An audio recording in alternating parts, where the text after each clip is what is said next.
All right, so today we're going to be going over the Wavlink Quantum D4G small home office, whatever you'd like to call it, wireless router. We're going to be going over some reverse engineering and zero-day findings, as well as some other information, which we'll cover here shortly.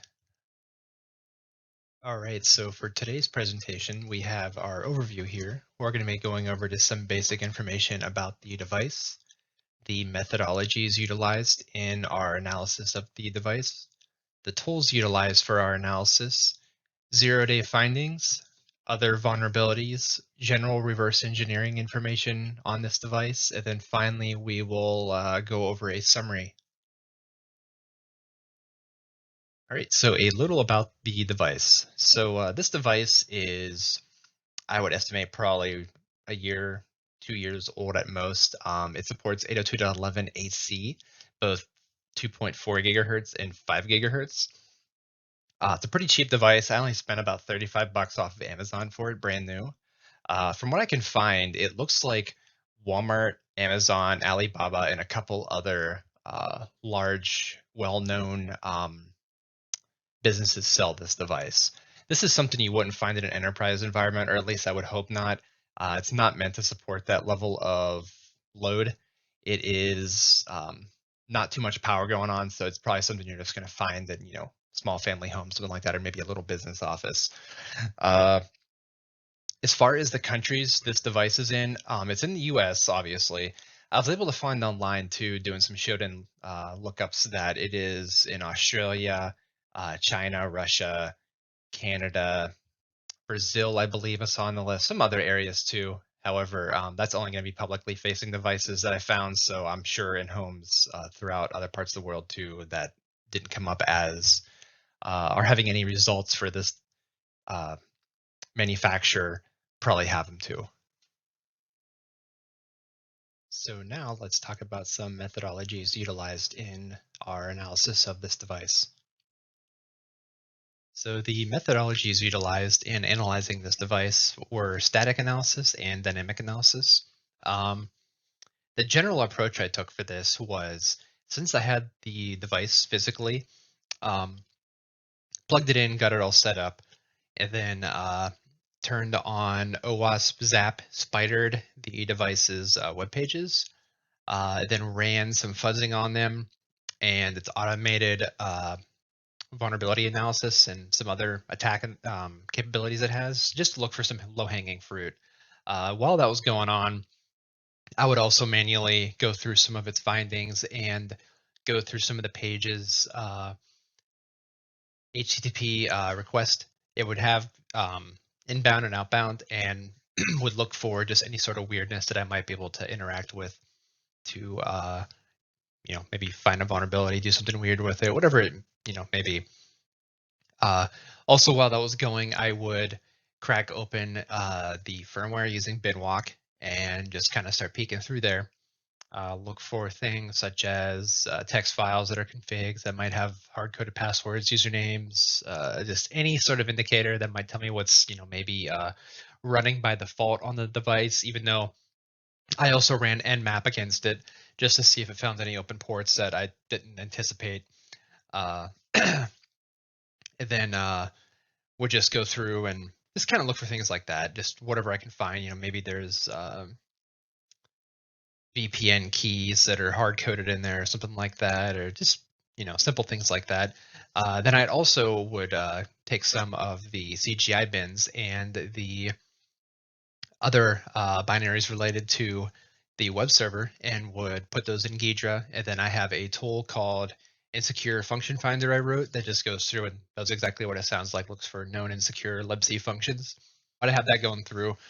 And I would just start kind of poking at it, see what I could find in there, see if anything interesting came up. And then by the time I went through all that, you'd have OWASP being done with its analysis. I can go through that, take a peek and see what came up. Maybe do some replays of requests with modifications to see if anything weird happens, and then be able to use that to kind of help guide me through some of the binaries that I'm analyzing too. If I did find something weird in one, I can compare it to some of the requests I saw sent and see if, hey, can I figure out a path to get to this piece of code I want to interact with, or whatever it may be. Basically, I did that entire approach I just described in an iterative kind of methodology. Just keep kind of poking at one thing, go to another, use automated tools, like I said, and just keep going and going until I kind of felt like I covered everything. All right, so now let's get into some of our tools. So for our dynamic and static analysis of the Wavlink router, we used binwalk. That was specifically just to unpack the firmware.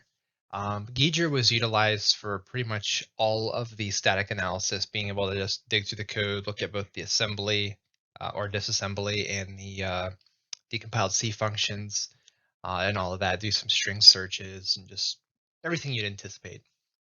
Insecure Function Finder is a plugin I created for Ghidra.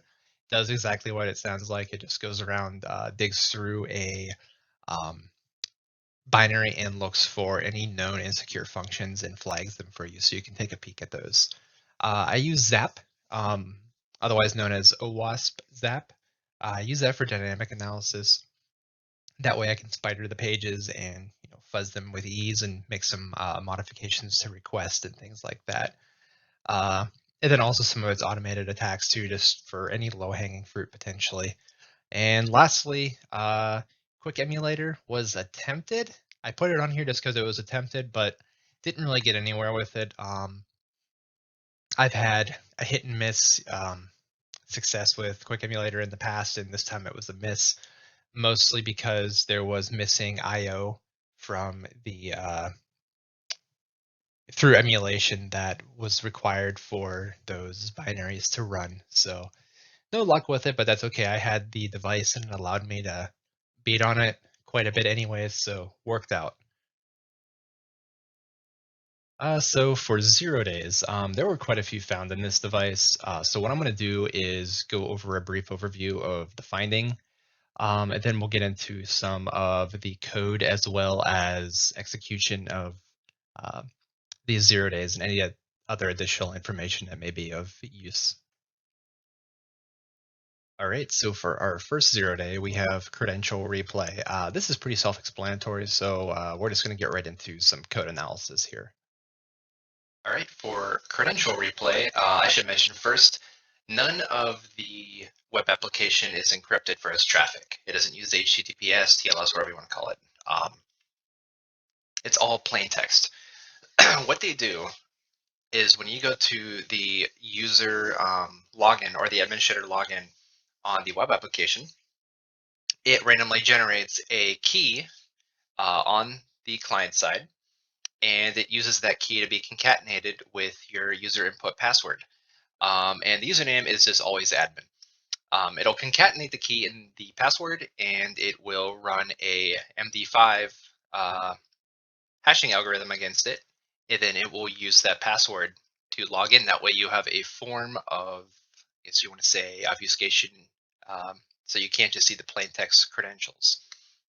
The problem comes in the fact that the key is not device generated. It is randomly generated client side, and the client supplies what the key is.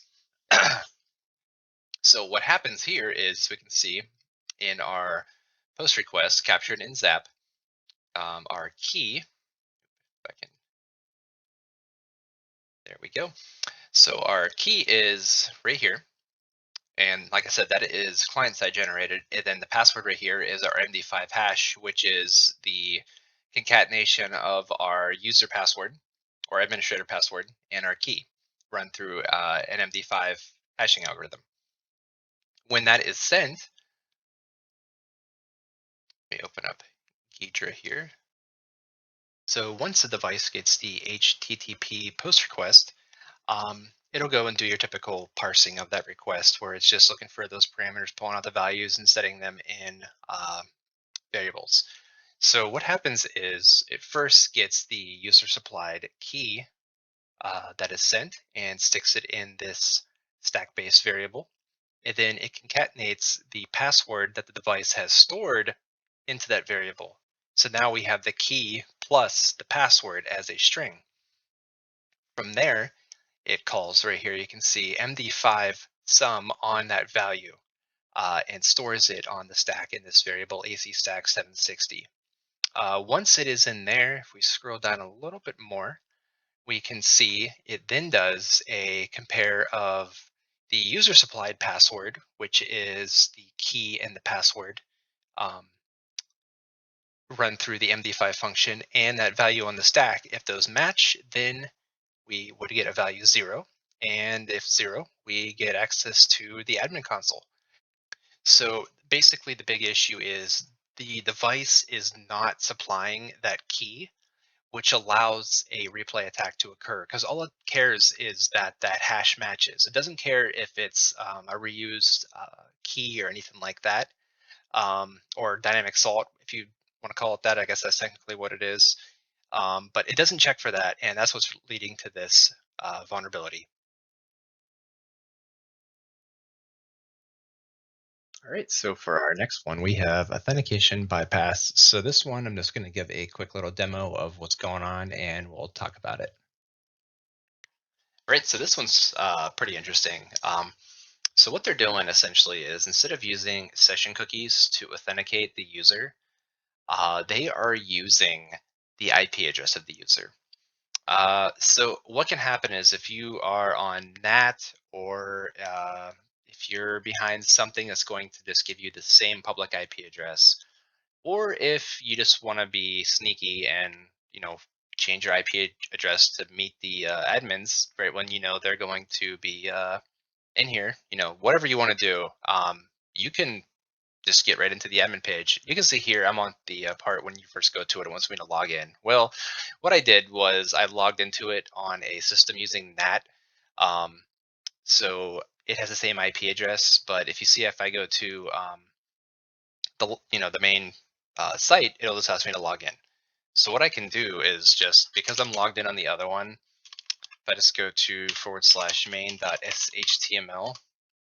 it logs me right in. It says, oh, hey, you have the same IP address. Cool, come on in. So I dug around in the code a little bit, and essentially it's exactly what you think it is. It's just saying, hey, once you log in successfully, take the IP address, store it, and then anytime somebody tries to get to the site, just check their IP and see if they are currently logged in to a quote unquote session. And if they are, let them in. So you can see right here, we just minimal effort, got right into it. This is something too, I'm sure you can automate if you use something like, I forget the name of it, those Selenium, stuff like that. You could just make a script to constantly keep pinging this website. And once your admin logs in, if you have the same IP address as them, you're just going to get right in.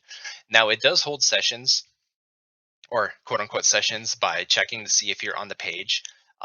If an admin exits out of the page, once the JavaScript no longer in the background talking asynchronously to the device is able to communicate, it'll like 10 seconds or something, and it kicks them out and says, okay, hey, they're no longer on the site, log them out. But as I just mentioned, if you were able to automate this process, have like a 5-second interval refreshing or something, you would be able to just take over this session, and it doesn't seem to time out, at least from what I've tested. So uh, you can just keep this running as long as you want, and then one day pop in and go, oh, look, I got admin. Pretty funny, fun little vulnerability here. So for our next 0-day, we have improper access control, although this vulnerability kind of really falls under quite a few areas of concern, I guess, if you want to call it that. I'm just going to get right into a quick demonstration of it to show you what's going on here.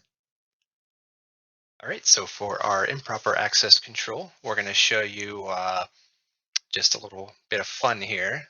So you can see I'm not logged in. If I try to go to the main the main page, it wants me to log in. But if I go to /CGI bin /export logs.sh, because there is a script in the CGI bin called export logs.sh with no authentication on it required to get to it, you can see we just downloaded a system logs text file. So let's open up this file and see what's in there. a little bit bigger. All right, so nothing too interesting so far. Keep going down, just a whole bunch of information on here, some variables and all that. Uh-oh. That's probably not good. We got our login and our password for admin. Not sure why it dumps it here, but it does. So I thought that was pretty funny. Nice little uh, issue there. So here we have a command injection issue. Let's get right into it. So the next one we want to get into here is our command injection. This requires authentication. However, cross-site request forgery can be utilized in this as there is no anti-CSRF tokens being checked.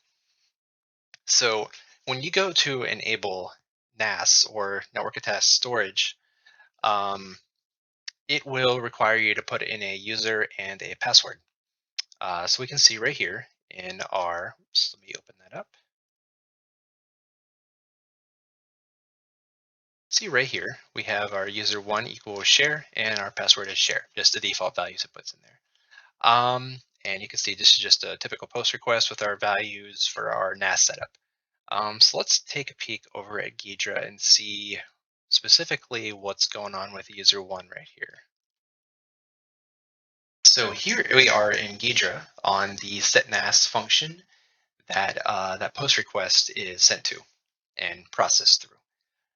So what happens is we can see right here, we get our user value, and I just marked the variable as user1. And you can see as we go down here, what happens is user1 is placed on the stack in this string right here, AC stack 296. And then, we call system on that. So what you can do is very obvious. Put in your command, throw in your semicolons or whatever you'd like to make it look like separate commands, and you can do whatever you'd like. So for our next 0-day, we have cross-site request forgery. This one's pretty self-explanatory. Just there's no anti-cross-site request forgery tokens or any form of mitigation that I could find being utilized in this device. So for a little proof of concept here, what we're going to do is show you the prior command injection over just a simple link click. All right, so for this next one, what we're going to do is run a little script I have here called test.py. We're going to open up, just take a quick peek at it. So what it's doing is it is doing command injection over NAS that we just discussed prior to this vulnerability.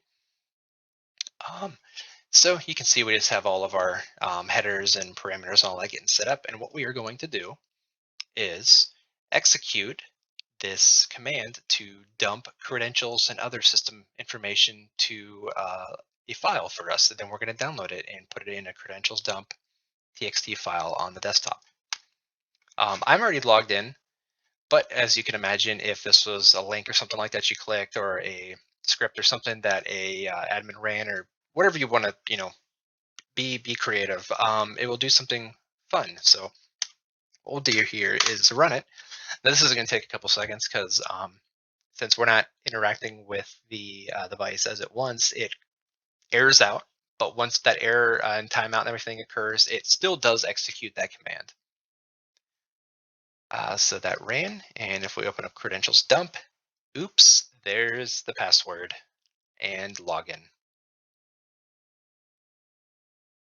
So for this one, we have insufficient verification of data authenticity. Essentially what this comes down to is the device does not appear to do any form of checks against the uploaded firmware to it. So if you try to upgrade firmware, it just looks to see if it has the correct magic number essentially and goes from there. Now this was only done through static analysis. I did not want to accidentally brick my device from modifying the firmware and then something going wrong. So I don't want to say this one's 100% for sure, but it appears to be an issue. So now we have hard-coded cryptographic password. This one's pretty self-explanatory. What it comes down to essentially is when you export all the settings in this device as backup, it encrypts them. Then it allows you to re-upload those and it'll decrypt it and change the configuration to whatever it used to be or whatever you'd like. The problem is this device and what appears to be many other devices from this vendor all use the same hard-coded password for these settings to be backed up, which initially isn't really that big of a deal.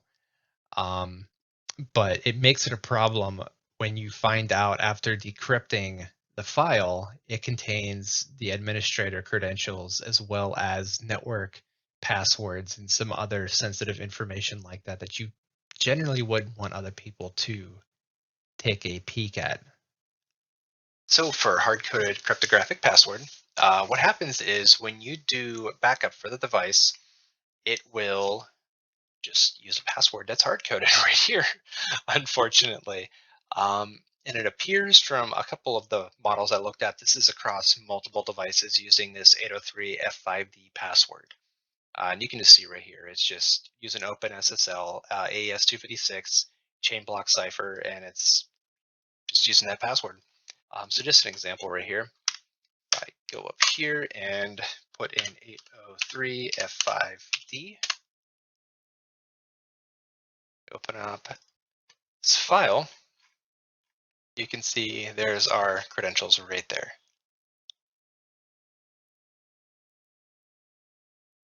So let's get to some other vulnerabilities out there now as well for this device. So the only other vulnerability that's out there I found with this that's maybe applicable to this device is a vulnerable Lighttpd version 1.4.35, and it has a known integer overflow, directory traversal, and that seems to be all there is out there that I could find on this vulnerability. There's, as I mentioned here, there's no impact detected on this device. Doesn't mean there isn't anything, I just wasn't able to find it at least. So that's just all I had for other vulnerabilities. So now let's just go over some general reverse engineering findings and information and such I pulled out from this device. So just general findings, there was a lot of leftover debugging code and configurations, including test credentials and some other things like that in the firmware. I know this is not uncommon, but it just seemed to be a lot more prevalent in this device than I've seen in other devices. Not a huge deal currently, but you never know what they might accidentally leave in there or accidentally set as a service that's enabled or something. And now that, uh, those credentials cause a security incident. Um, Many similar devices by Wavlink utilize the same code or close variations with the same vulnerabilities. I went through and did some just quick static analysis and just manual review of some other firmware out there by Wavlink that are similar devices, and I saw the same stuff, the same issue with authentication, the same issue with some command injection. I did see some things in other devices that look like buffer overflows, but I guess we'll see what happens with that. I don't want to say for sure it is because you never know. Um, Device does use OpenWRT as a platform to build upon. So that's good in my opinion, but it's just they kind of dropped the ball, I guess, a little bit with some other development practices. It doesn't really appear that there is any sort of security analysis of this device's firmware before it's pushed to production, because some of these findings are so simple that you think, the low-hanging fruit like they are would have been caught, I would assume, by security teams. Um, there is an open source community behind OpenWRT that appears to be putting together firmware for this device and some other Wavlink devices. So if somebody does have this device, I would recommend they probably go out and uh, get that if they're tech savvy and put it on their device. It's probably going to be better than what the vendor currently is supplying. I would not recommend this device to anybody currently, not because its hardware is bad. It seems fine. It's just it doesn't seem like the vendor is doing anything to really fix uh, these issues. There's some other vulnerabilities out there with it. When I reported these findings, they just kind of ghosted me on it. Um, I don't know what to think about it. I just wouldn't recommend it.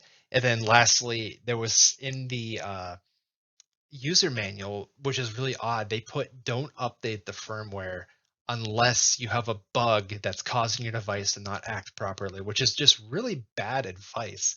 So I'm not sure why that's in there, but that's just not something you'd ever hear somebody that's security conscious say. You should always update your firmware because of, vulnerabilities like these. So that's about it. So in summary, we went over a little bit about the device, the methodologies such as static and dynamic analysis that was utilized for analyzing this device. Went over some tools that were used for both static and dynamic analysis of this device, went over our zero-day findings, went over some other vulnerabilities, went over some general reverse engineering information on this device and recommendations about it, and then here we are wrapping it up. So if you have any questions, let me know. Hope you enjoyed the presentation.